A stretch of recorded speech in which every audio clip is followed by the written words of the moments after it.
You guys having a good time so far? We're getting better at hollering. I guess Shirley's getting you guys fired up. So I think that this panel is probably one of the more important panels that we have today, because so many of us are building brands, and so many of us are going to be in a place where we're needing to position ourselves against other larger, well-known brands as capabilities in these devices begin to kind of, go across the board and become the same. And so if you aren't differentiating yourself right now as a brand and getting people to believe and care about who you are, you're more likely going to be toast. And that's why I have these two gentlemen up here. And let me give you a little bit of history around Jerome. So Jerome is a friend of the labs. He's been with us in multiple Wearable Wednesdays around the world, and also has been to our private dinners working with our startups. He's a close friend, but that's not why he's here, right? The reason why Jerome is here is because we met about 5 years ago in a castle in Berlin, and he was creating a device at the time for Puma that I thought was really incredible. And he gave a talk about how to establish yourself and how to establish a brand that moved me, and it's part of, it's one of the things that's infused Wearable World and allowed us to become this like total global brand already. And from that conversation that we've had and the many after that, I've learned a lot from you.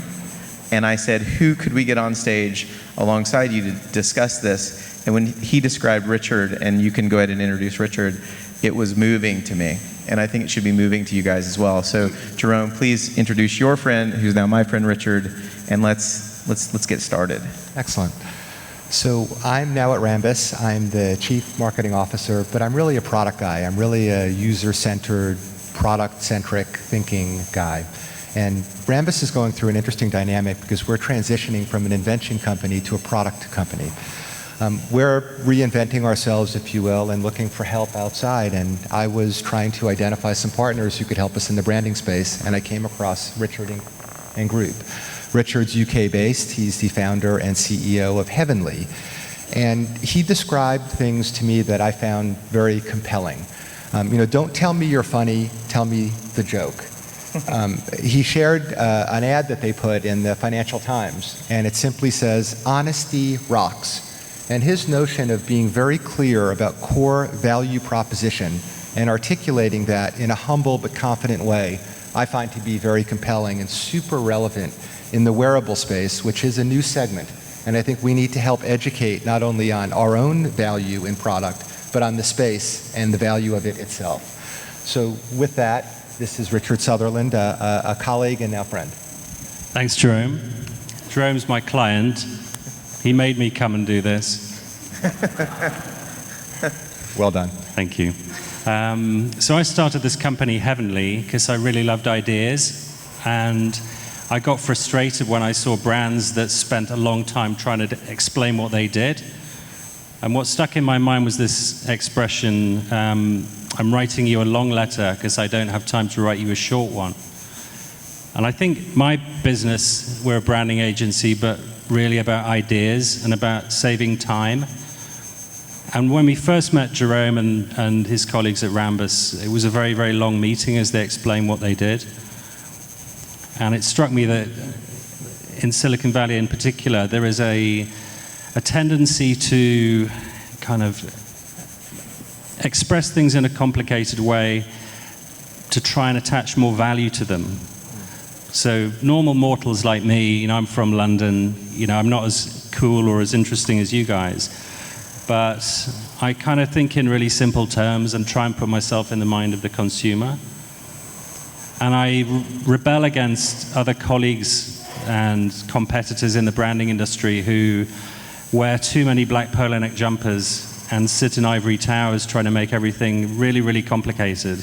Because I think branding is about making everything simple. And as Jerome says, we're really into honesty at my company, Heavenly.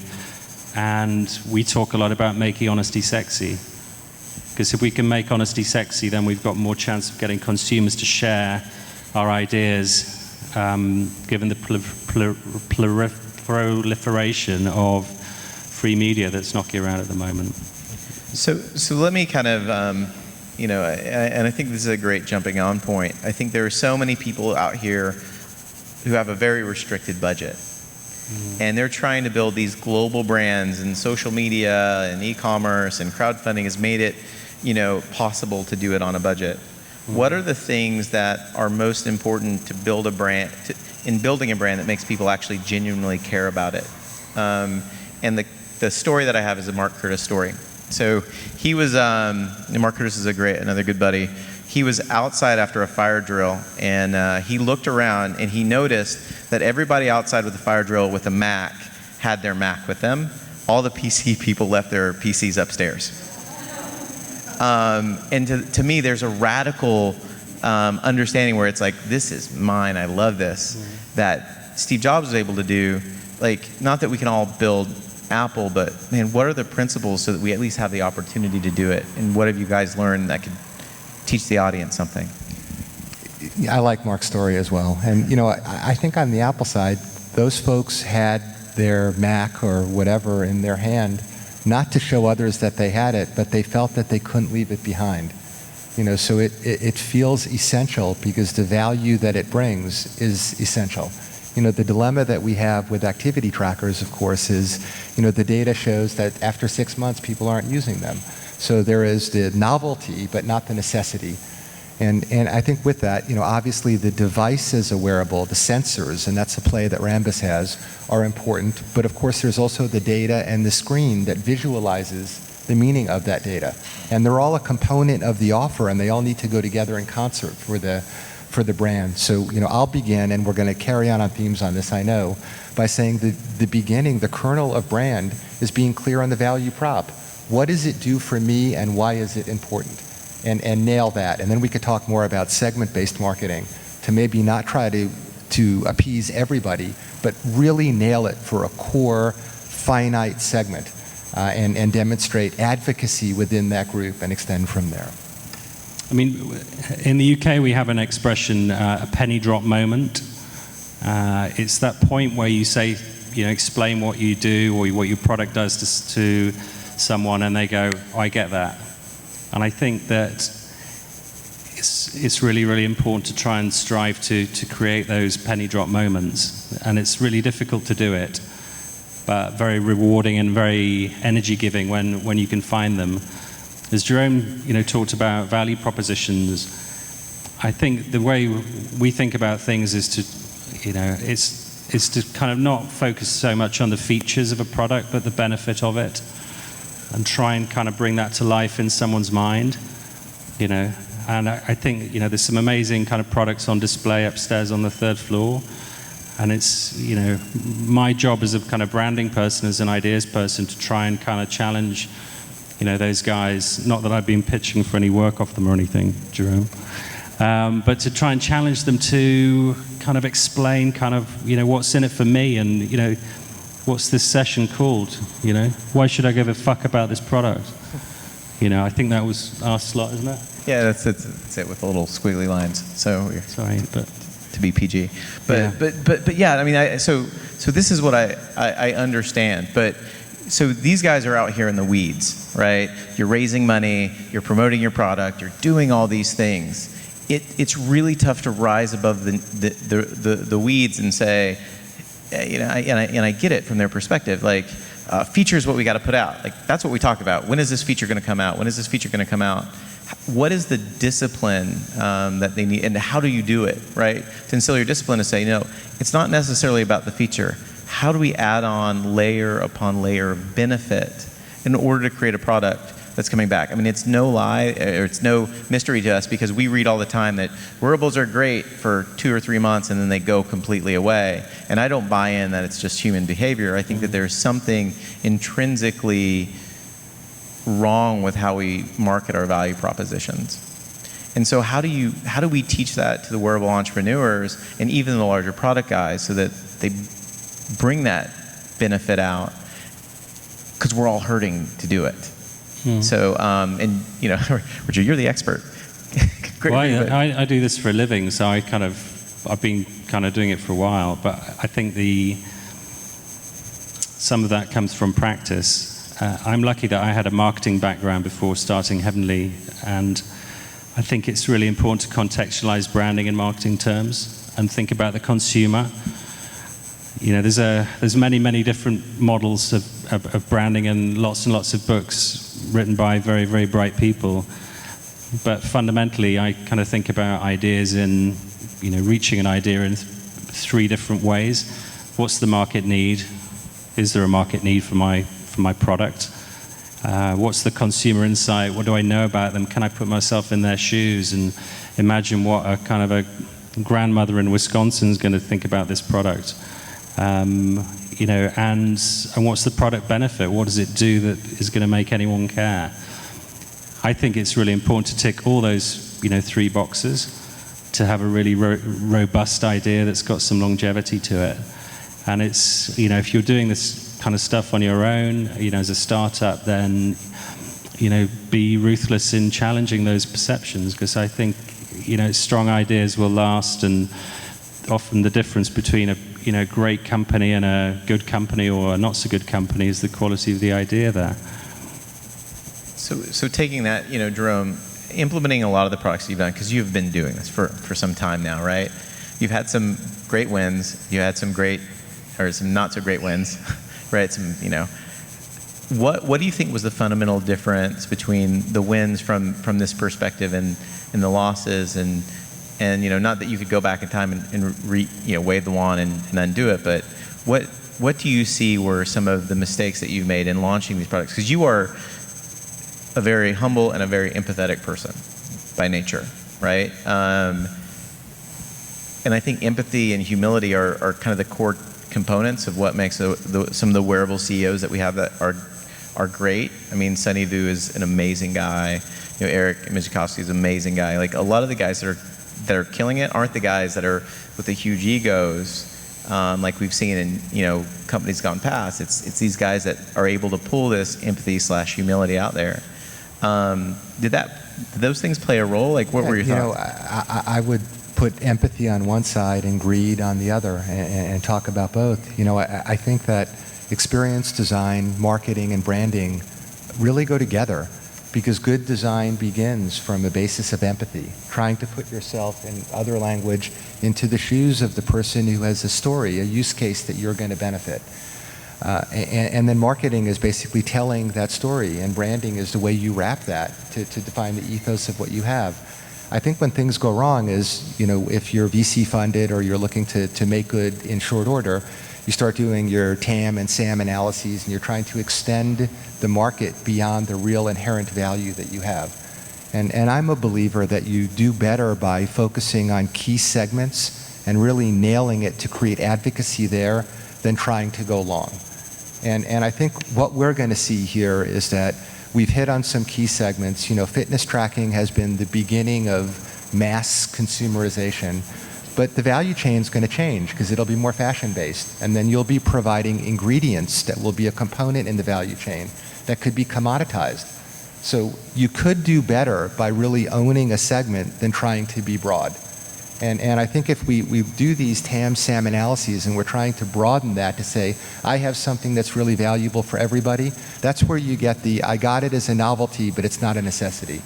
And remember again that, you know, in the empathy design, it's not just the device, it's the data and the screen. And you need to nail all of those. And those who love this, I'm a cyclist, as you know. Data, you know, quantified self and cycling is everything. People will spend $3,000 on a crank, you know, the thing that holds your pedals, to just get the wattage that you're putting out dynamically. So this is very meaningful to that segment. And if you could aggregate that in a way that provides delight and a little bit of, you know, social narcissism to show others the watts that you're pushing, now you're on to a recurring model that is going to stick viral in that way. So what makes it go wrong? Too much greed to try to go broader than the value that you really have. What makes it go right? Being super clear with good design thinking about the story that you're telling and how you solve a use case that somebody has. So that's even good advice for us as a company, right? So to kind of, yay to learn on stage. Woo, don't have to pay you, Richard. So I think that this is really interesting, because now with the emergence of crowdfunding, you can actually tap into that base, where I think people are able to tap into a hyper interested segment where they're actually fulfilling a legitimate need for people. And then I think what happens in that transition is, oh, we've got this money now. Now let's go and let's get our VC money. And then all of a sudden they've got to tell a different story. And that story is, we're going to have 400 million people using it instead of just, 5 million radically, influenced folks. And so, I think that's, I think we see that unfolding, which is really great for me to kind of learn on stage. Where I'm trying to kind of understand then is okay, so let's say you've launched, you've gone wide, your VCs have funded you, joke's on them, surprised, right? How do you dial it back so that you can, reinstill that discipline when you've gone broad? Is it a point of no return? Is it something that you can actually bring back? Because there I think I can think of at least 5 or 6 of the bigger guys that could listen to this too. How do you create that once you've gone astray to bring it back? Is it possible? I can answer that one. So I was kind of talking about honesty a bit before. I've got a kind of a view that's heresy really in the marketing industry to some degrees, and certainly in the advertising industry, which is the better the idea that you can create for your product, then the less it should cost you to market it. And I think we do live in an age of authenticity where social media means people will share ideas readily and tell their friends and tweet about it and write about it, and everyone's kind of crying out for that kind of content. And I think that it's okay to think that your marketing budget should be nil. It just depends on getting an idea that is going to really capture the imagination of your audience. So I think that's one thing to think about. How can I launch this product with no marketing money? Because I think if you are, backed by a VC and you're just saying right now we want to go and spend 10 million kind of launching this thing, I don't think the idea is good enough if you have to spend that money to launch it. That's my kind of personal view. So I think that's one point. I think the other point is that branding kind of used to be about, what does my logo look like? And I'm in the branding industry, and often people come to see me and they say, I don't like this pink logo, I want a blue one. And I think it won't make any difference to what they're doing, because it's just kind of a cosmetic change. And I think that these days branding is about, a great idea, but then also working out how you're going to get the idea out there. And I've seen and read a lot about the tech brands that are in wearables at the moment. And I think there are many, many kind of old school kind of brands in fashion and accessories and sport and all these other categories that are really going to drive this sector forward, that need the kind of magic that you can offer to reinvent their own businesses. So to my mind, kind of branding is about, as much as, it's great getting the idea right is important, but plugging into someone who has a need that is not fulfilled by what you guys can offer is as much branding in my book as the idea. So we're going to switch it up just one second, because I wanted to emphasize this point, because a lot of times when we're on stage and at Wearable Worlds, we talk about the empathetic entrepreneur and how it's encouraging and fascinating that there are so many entrepreneurs with empathy. We see a very balanced gender equality in C-level executives in the emerging startups. I can think of Tan and Manisha. You guys are amazingly incredible entrepreneurs. So we're seeing this emergence, right? But there is something that's kind of a clash in the valley. I think we created the term humble brag, right? So even when we're humble, we brag. We're great at it. And I think that part of what makes us, an amazing people as Americans is we are the marketing machine of the world, right?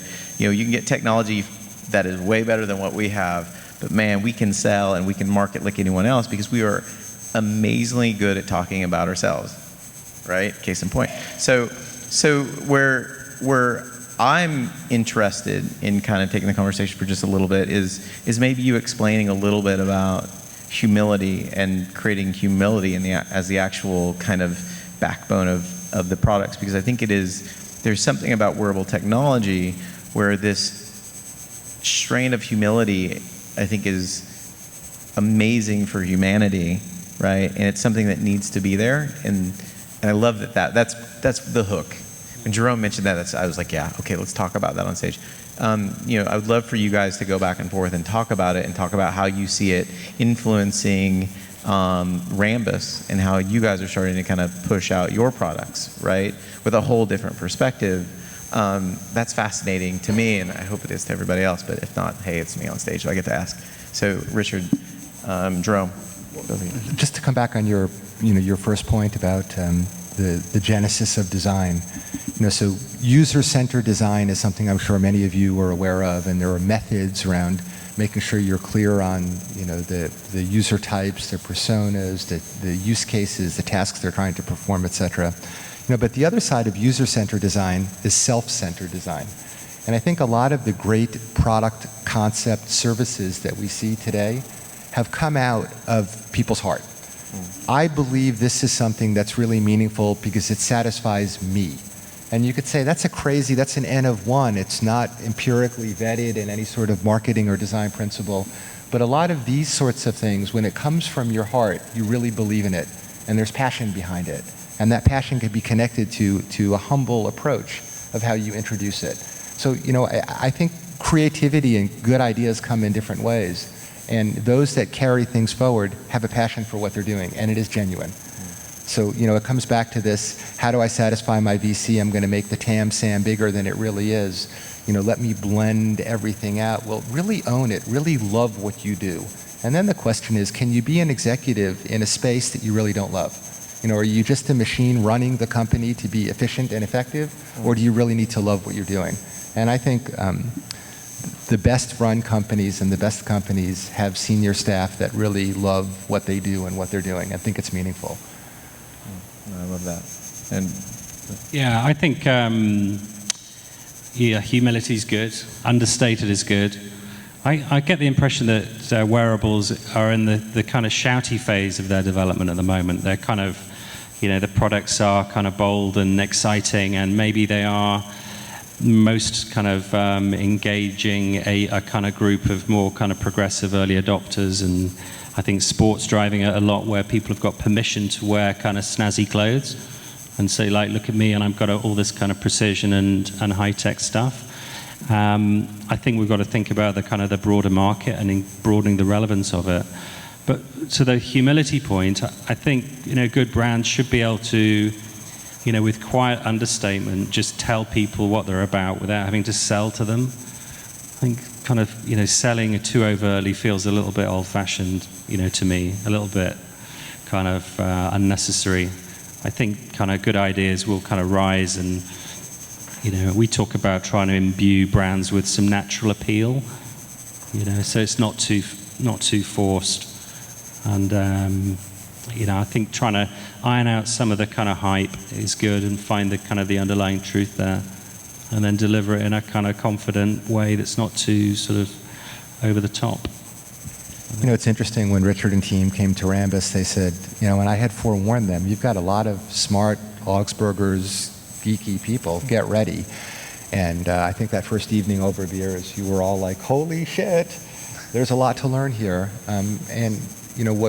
So recently we've been talking in the sensor space about a very contrarian notion of an imager that doesn't have a lens. So, the idea of you're capturing imagery through a diffraction grating and using post-capture compute that's tuned to the grating to make an image that's rendered with enough fidelity that it's meaningful. But it's super small, it's super low power, and it could be super cheap. Has definite market relevance in IoT and wearables, clearly. Historically, this company would hold back on that because it would be the IP that it would later monetize. Yeah. And just shifting the perspective of saying there's still brilliance in this contrarian thinking, with the fixed problem of how do you make it small, cheap, and power efficient? You've got to think different. And then to be able to come out and be sort of proud and loud, but humble in how you describe that. That's really what we're doing, is just being more transparent and sharing these things. And there's some narrative and packaging that goes around that, but I think that stems from humble confidence. And I think, that's a theme over here in the wearable space. But I just repeat, wearables are a platform. So to think about them as the device, as the sensor, without understanding that it's the data that's really the valuable thing, and that data needs to be made meaningful through, beautiful utilitarian interfaces. Now you have something that differentiates. And when the VCs say, what's next, keep making it better. Keep visualizing that data in a way that is compelling and beautiful. I can add to that just one point that, so I've got two other heavenly offices. I've got my main office in London, I've got an office in New York City, and an office in Cardiff in Wales. I don't know if anybody's been to Cardiff or Wales. And we started working with Jerome and the guys in January, and I think maybe now I've been to San Francisco 4 or 5 times this year. There's some amazing stuff going on here, and I'm sure if you're kind of, in the thick of it, you maybe kind of lose an appreciation of how sophisticated it is. I think about, the downstream lowly UK, where this stuff is mind-boggling to normal consumers and normal kind of businesses. And I know that, that this is where kind of ideas are happening, which is why I'm so keen to, to have a heavenly here, because I think I'm in the ideas business. I've got to be where the ideas are. Not that I can kind of come up with the ideas, but I can kind of package the ideas, on behalf of clients. And I think sharing those and kind of working with partners in other parts of the world who are less kind of upstream than you guys here is something that is, that's part of humility and sharing and working in partnership, all of which are really essential to launching strong brands, I think. So, kind of as we get close to wrapping up, I want to kind of give the audience some really quick kind of rapid fire takeaways of like pitfalls or things that you've seen brands do, not necessarily in the wearable space, but in general, that have really, borrow a British term, cocked things up, right? Like what are the pitfalls that these younger companies need to avoid, especially at their early onset, in order to maintain that creation of brand that they really need to do? And not only with that, I'm saying this long so I can give you guys some time to think. So not only that, what do you think are some core basic defensibilities? And we may have already mentioned a couple, but where do you see us really fucking things up? I mean, really. I think a lot of it's from overcomplicating stuff and wanting to overcomplicate it to justify its sophistication. Let's be clear. That it's okay to simplify things. It's not a sign of weakness if you can, describe what your product is about in 10 words. We talk about, when we start working with Rambus, for example, there's a lot of opinion and a lot of information and research that goes in the wood chipper, and we're trying to get a pencil out the other end. And we like to try and help brands explain what they do in 100 words that sits on their homepage, and then 10 words for the elevator pitch, and then a couple of words as a tagline, and maybe there's one word and, or the brand name or something that can really sort of boil it down. So I think simplicity is good, and it's not something to be afraid of, and it's not a sign of weakness. I mentioned before that's, Rambus is full of those blackboards and whiteboards like they have in Good Will Hunting, all that really complicated, information on it, and we kind of joke with those guys there about the fact they got that equation wrong or whatever, but I think it's, that stuff's okay to sit in the background, but I think it was Rupert Murdoch who had a quote, or it was attributed the quote, you don't have to understand the technology, just what it'll do for you. And it's back to thinking about the benefit again. So our kind of principles for simple branding are, what's the idea? Can you communicate it in a way to your mates that, in that penny drop moment that gets them excited? If so, you might be onto something. What's the benefit, and what's the route to market? Is there a kind of cute way of partnering with a brand that's going to accelerate your growth in interesting ways? These are the sort of things that we think about a lot. It's not just the name, the positioning, the logo. Clearly, it's the thing itself. And I think pitfalls are not having enough or having too much. Look at bookends over here like cuff. A real simple use case. I'm afraid there's somebody who's going to attack me, so I press my thing, and it's letting those who I want to know know where I am and they should help me. Very simple, monolithic use case, and it has a given value.